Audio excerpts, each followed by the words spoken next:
नमस्कार दोस्तों, story audio book Mumbai channel में आपका स्वागत है। अगर आपको यह कहानी पसंद आती है तो चैनल को सब्सक्राइब करें। तो चलिए शुरू करते हैं। हर्षवर्धन के घर। अब तक आप लोगों ने पढ़ा कि किस तरह से हर्षवर्धन जिंदल भाइयों को उनकी गलतियां दिखाता है, जिसे महसूस करके आकाश जिंदल परेशान होकर बोलता है, इस बात पर तो हमें ध्यान ही नहीं दिया। तभी हर्षद जिंदल कुछ सोचते हुए बोलता है, इसका मतलब मेरी बुआ के गायब होने के पीछे हमारे घर में रहने वाले बट का हाथ है। वही यह सुनकर अनाया, जो कब से उन लोगों की बातें सुन रही थी, वह ना में सिर हिलाते हुए बोली, सच में आप लोग एक नंबर के बेवकूफ इंसान हैं। क्या आपको सच में लगता है कि आपका कोई दुश्मन आपको नीचे लाने के लिए सच में पूरी जिंदगी आपके घर में नौकर बनकर काम कर सकता है? इस बात पर यकीन करना किसी बेवकूफी से ज्यादा कुछ नहीं है। वही उसकी बात भी उन दोनों को सही लगी। फिर अनाया एक गहरी सांस लेकर बोली, बट सिर्फ इस साजिश का एक हिस्सा है। असली मास्टरमाइंड तो पर्दे के पीछे छुपा हुआ है, वह भी बहुत अच्छे से। उसने खुद को इतने अच्छे से छुपाया हुआ है कि हम यह तक पता नहीं कर पा रहे हैं कि वह बटलर से कांटेक्ट किस तरह से करता है। इतना बोलकर अनाया खामोश हो गई। तभी उसकी बात को आगे बढ़ाते हुए हर्षवर्धन थोड़ी कड़क आवाज में बोला, इसका दूसरा मतलब यह भी है कि जो भी इंसान इन सब के पीछे छुपा हुआ है, वह तुम्हारे परिवार को बहुत अच्छे से जानता है। इतने अच्छे से जानता है कि वह तुम्हारे घर की हर राज, हर एग्जिट, हर एंट्री को कंट्रोल कर सकता है। वही उसकी बात सुनकर जिंदल भाइयों के अंदर एक डर की लहर दौड़ गई, क्योंकि सच में अगर कोई उनके परिवार में इतनी गहराई तक खबर रख सकता है तो उनका परिवार बर्बाद होने की कगार पर था। वह डरते हुए बोले, तो अब हमें क्या करना चाहिए? यह सुनकर अनाया एक तिरछी मुस्कान के साथ बोली, अभी यह चिंता का विषय नहीं है कि तुम लोगों उसे खोज लो, क्योंकि उनकी नजर बराबर तुम लोगों पर है। उस इंसान को यहाँ तक पता है कि तुम दोनों यहाँ आए हो। वह तो शुक्र मनाओ कि ब्लू हिल्स सोसाइटी के अंदर के रिकॉर्ड मेरे हस्बैंड पहले ही मिटा चुके हैं, इसीलिए उन्हें यह नहीं पता कि तुम यहाँ किसे मिलने के लिए आए हो। लेकिन उन्हें यह पता है कि आप दोनों ब्लू हिल सोसाइटी में आए हो। वही यह सुनकर तो उन दोनों के चेहरे पर और परेशानी की लकीर आ गई, क्योंकि इतनी गहराई से उन लोगों पर नजर रखी जा रही थी। अब उन्हें थोड़ा गुस्सा भी आ रहा था। आकाश जिंदल गुस्से में बोला, आप हमें एक बार में उसका नाम क्यों नहीं बता देती? हम उसे रास्ते से हटा देंगे, किस्सा यही खत्म हो जाएगा। वैसे भी इन सब की वजह से हमने अपनी बुआ को खोया है।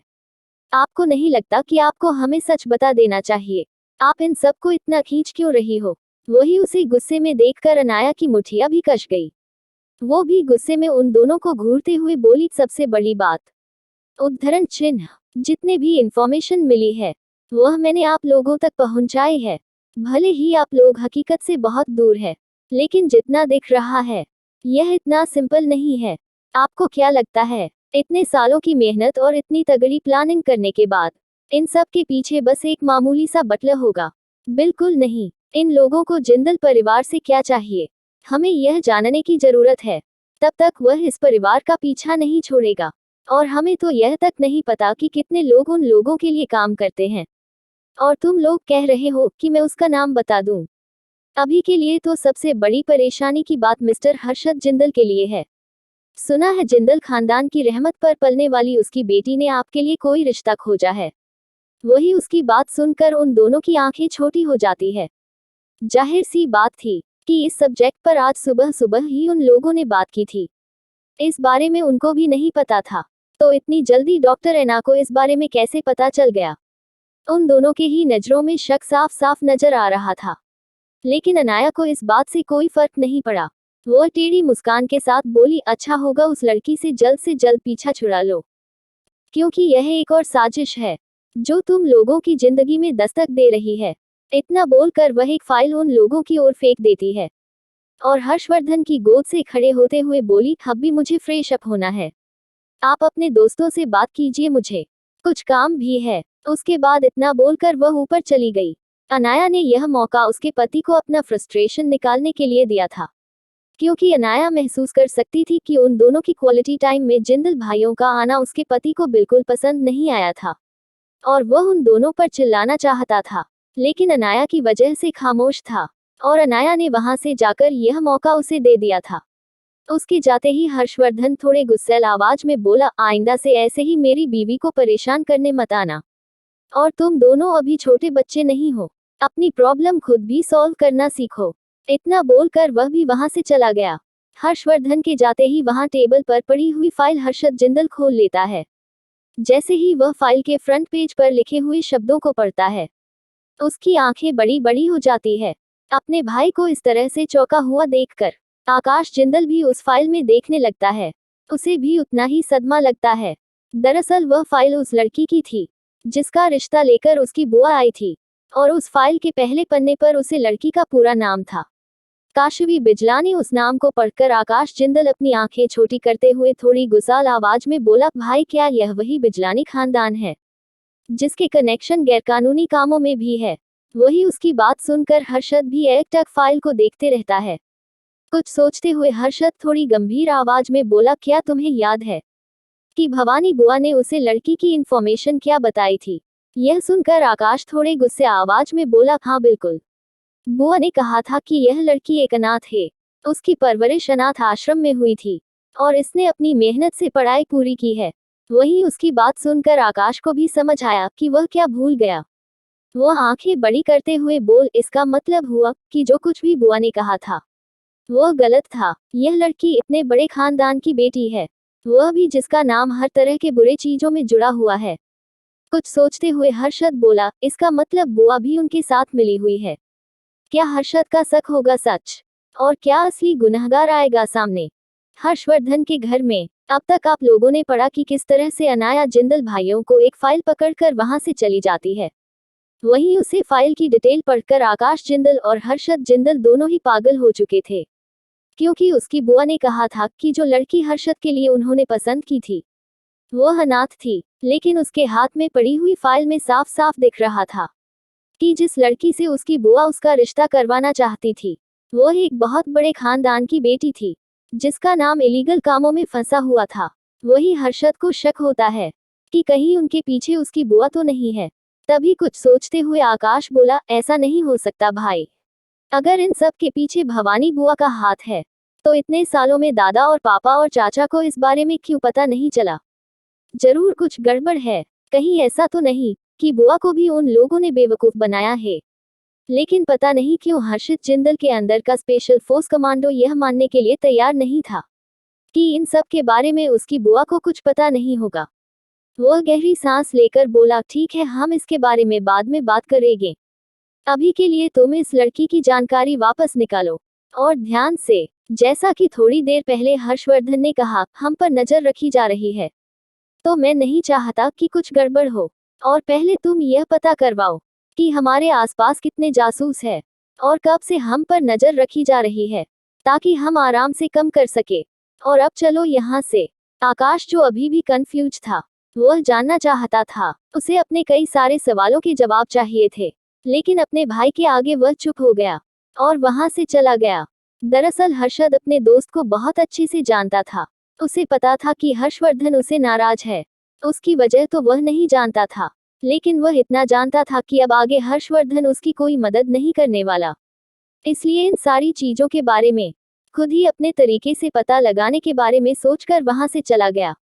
वहीं दूसरी ओर कमरे में जब अनाया आराम से बिस्तर पर बैठी हुई थी और खुद ही हल्के हल्के से अपनी कमर और पेट को सहला रही थी, क्योंकि हर्षवर्धन ने उसे सच में तोड़कर रख दिया था कल रात को, जिसकी वजह से उसे अभी भी दर्द हो रहा था। वही हर्षवर्धन जब अंदर जाकर अपनी बीवी को इस तरह से दर्द में देखता है तो उसके दिल में भी दर्द होता है, क्योंकि सच में ही वह अनाया को किसी गुड़िया की तरह नाजुक समझता था। लेकिन कल रात उसने भी खुद पर से कंट्रोल खो दिया। भले ही वह होश में था, लेकिन वह काफी वक्त से अनाया को अपना बनाना चाहता था, और अनाया ने कल रात उसे काफी ज्यादा प्रोवोक कर दिया था, जिसकी वजह से वह खुद भी बेकाबू हो गया था। फिर भी उसने अपनी ताकत पर काफी कंट्रोल रखा था, लेकिन अनाया फिर भी हट हुई थी। ऐसा नहीं है कि अनाया ताकतवर नहीं थी, उसने भी काफी ज्यादा फिजिकल ट्रेनिंग ली हुई थी। लेकिन हर्षवर्धन की बात कुछ और है। वह अंडरवर्ल्ड का बेताज बादशाह था। भले ही दुनिया की नजरों में वह बस एक आम सा बिजनेसमैन था, लेकिन उसकी ताकत उसकी मार्शल आर्ट्स की प्रैक्टिस की वजह से कुछ ज्यादा थी। वह एक मार्शल आर्ट मास्टर था, और अनाया कितनी भी मेहनत कर ले, वह हर्षवर्धन की ताकत का सामना नहीं कर सकती थी। हर्षवर्धन ने अपनी जिंदगी में यह कामयाबी हासिल करने के लिए काफी उतार चढ़ाव देखे थे। उसने काफी ज्यादा मेहनत की थी। कई बार तो वह मौत के मुंह से वापस आया था, जिसकी वजह से उसका शरीर इतना स्ट्रांग बन चुका था कि अनाया इतनी फिट और हेल्दी होने के बाद भी हर्षवर्धन को जेल नहीं पाई। वही हर्षवर्धन गौर से अपनी बीवी को देख रहा था। वह उसके पास जाते हुए प्यार से उसके पेट पर हाथ रखकर सहलाकर बोला, सॉरी बीवी, मेरी वजह से तुम्हें दर्द हुआ।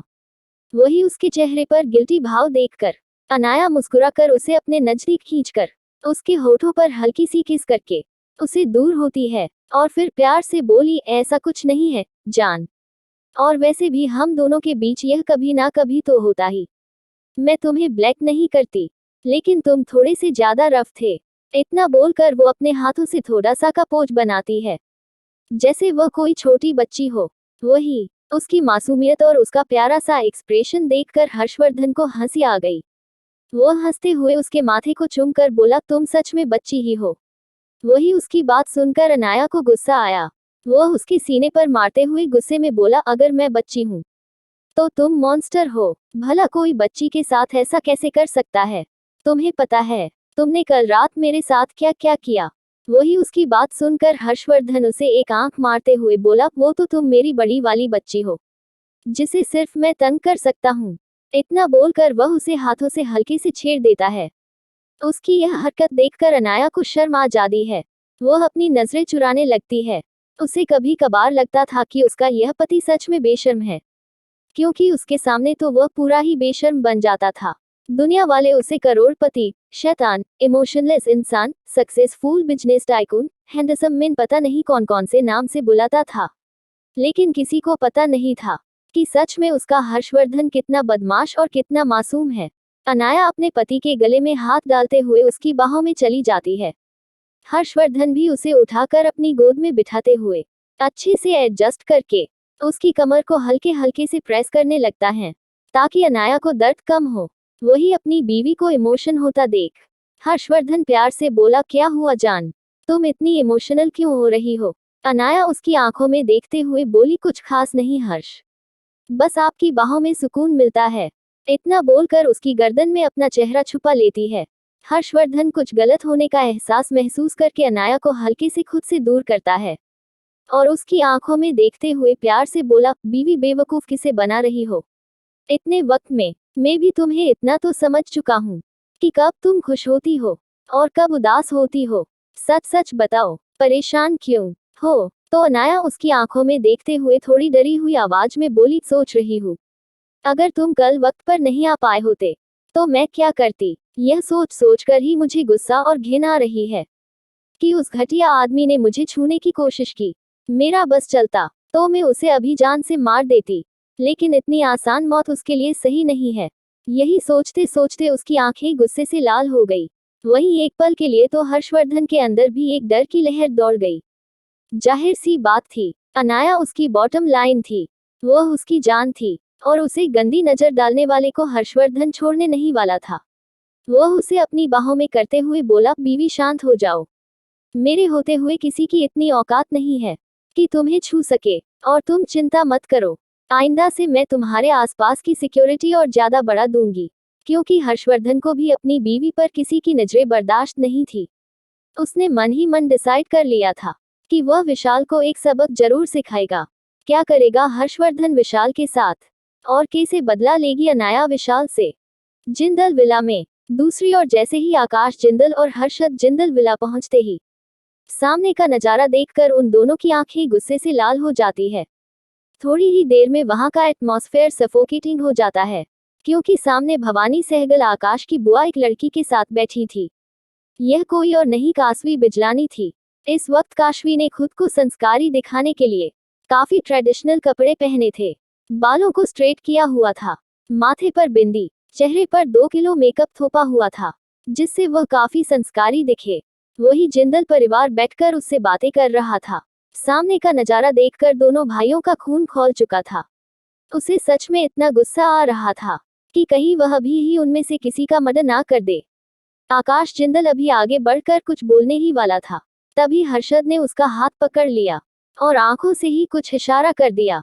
इशारा मिलते ही आकाश जिंदल खुद को शांत करता है और हर्षद जिंदल की व्हीलचेयर को धक्का देता है। हर्षद अभी भी व्हीलचेयर पर बैठा था, क्योंकि उसे अनाया ने खास इंस्ट्रक्शन दिया था कि हर्षद कोई ज्यादा एक्टिविटी ना करे, इसीलिए वह अभी भी व्हीलचेयर पर ही था। हालांकि उसे चलने में ज्यादा तकलीफ नहीं होती थी, लेकिन उसकी हेल्थ के लिए उसे कुछ वक्त के लिए व्हीलचेयर पर रहना था ताकि वह जल्दी रिकवर कर सके। जैसे ही वह लोग अंदर आते हैं, हर्षद की बुआ खुश होते हुए बोली, बेटा तुम आ गए, देखो कौन आया है। इतना बोलकर वह पास बैठी हुई लड़की की ओर इशारा करके बोली, बेटा यह काजल है, इसके बारे में मैंने तुम्हें बताया था, यह उसी अनाथ आश्रम में बड़ी हुई है। जी, अनाथ आश्रम में पैसे डोनेट करती हूँ, मैं इसे बड़ा होते हुए देखा है, बहुत अच्छी बच्ची है। वह भर भर के काजल की तारीफें करती है। वही उसका नाम सुन दोनों भाई एक पल के लिए कंफ्यूजन होती है, लेकिन फिर उन दोनों को आंखों में गुस्सा उतर आता है। वो दोनों एक दूसरे की ओर देखते हैं और आंखों ही आंखों में कुछ इशारा करते हैं चुप रहने का। मेरे रीडर, आपको नाम में कंफ्यूज होने की जरूरत नहीं है। जब तक काशवी बिजलानी का खुलासा नहीं होता, तब तक हम उसे काजल ही बुलाएंगे। चलिए हम कहानी में आगे बढ़ते हैं। तभी काजल भी खड़े होते हुए हर्षवर्धन को ग्रिट करती है और शर्माने की एक्टिंग करते हुए बोली, आपसे मिलकर अच्छा लगा। वही हर्षद जिसकी मुठिया पहले ही कर चुकी थी, उसके आसपास का ओरा और खतरनाक हो गया। एक तो उसे शादी नाम से नफरत थी, ऊपर से झूठ तो उसे बिल्कुल पसंद नहीं था, और उसके सामने खड़ी हुई लड़की ऊपर से नीचे तक पूरी झूठ से भरी हुई थी। वह अपनी आंखें छोटी करते हुए अपने परिवार की ओर घूर कर कड़क आवाज में बोला, लगता है मैं आजकल आप लोगों की बातें काफी अच्छे से मान रहा हूँ, इसीलिए आप लोग मेरे बिहार पर डिसीजन लेना शुरू कर चुके हैं। वही उसकी बात सुनकर उसका परिवार एक पल के लिए तो सहम सा गया। वैसे तो हर्षद इस खानदान का बेटा था, लेकिन उसकी क्रूरता, उसका गुस्सा और उसकी अथॉरिटी वहां बैठे हर किसी से ऊपर थी। हर्षद रिस्पेक्ट की वजह से वह अपने बड़ों से कभी बदतमीजी नहीं करता था, लेकिन अब पानी उसके सर के ऊपर से जाता था तब वह किसी की भी नहीं सुनता था, और आज उसकी बाउंड्री क्रॉस हुई थी। वह गुस्से से अपने परिवार को देखता है, फिर एक कड़क आवाज में बोला, आकाश मुझे कमरे में लेकर चलो, मुझे किसी नौटंकी का हिस्सा नहीं बनना, और खामोश हो जाता है। आकाश जिंदल को भी गुस्सा आ रहा था, उसका गुस्सा भी बहुत मुश्किल से कंट्रोल हुआ था।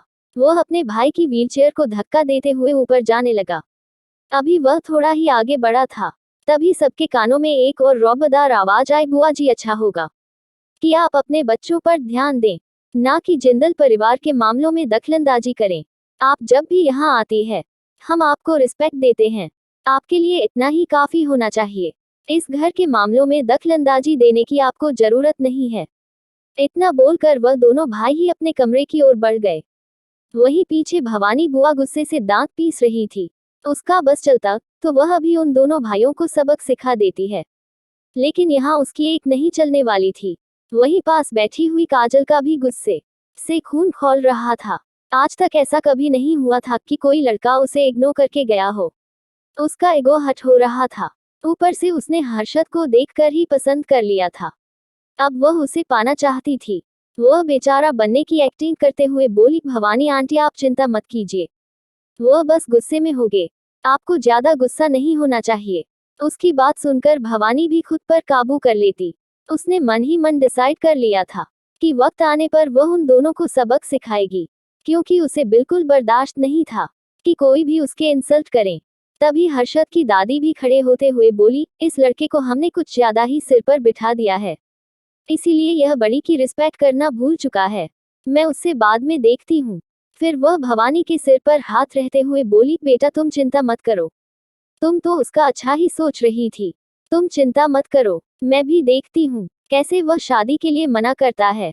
इतना बोलकर वह गुस्से में हर्षद के कमरे की ओर देखने लगी। वहीं पास बैठी हुई हर्षद की माँ और चाची के भाव कुछ अलग ही थे। जहाँ हर्षद की माँ शांत थी, क्योंकि उसका स्वभाव दयालु था, तो उन्हें लगा बस भवानी जी उसके बेटे की फिक्र कर रहे थे। लेकिन साक्षी जी की बात अलग थी। वह एक जानी मानी जज है, वह लोगों के दोगले चेहरे कैसे नहीं पहचानती। वह जब से इस खानदान में आए हैं, तब से ही उसने भवानी बुआ का असली रंग देख लिया था। लेकिन वह बस अपने परिवार की वजह से चुप थी, क्योंकि हर किसी को पता था कि हर्षद की दादी भवानी जी से बहुत ज्यादा अटैचेड है, और कोई नहीं चाहता था कि हर्षद की दादी को बुरा लगे। इसलिए हर कोई भवानी का बिहेवियर सहन करता था, और यहाँ तक कि उसकी घटिया चाल को भी सहन कर लेता था। लेकिन आज साक्षी जी के सर से पानी जा चुका था। वह अपनी जगह से खड़े होते हुए बोली, मम्मी जी आपको नहीं लगता कि हर्षद बेटा पर जबरदस्ती करने से अच्छा है कि एक बार आप उसकी राय भी पूछ ले। वह कोई छोटा बच्चा नहीं है। वह मिलिट्री की एक बड़े फोर्स को अकेले हैंडल करता है।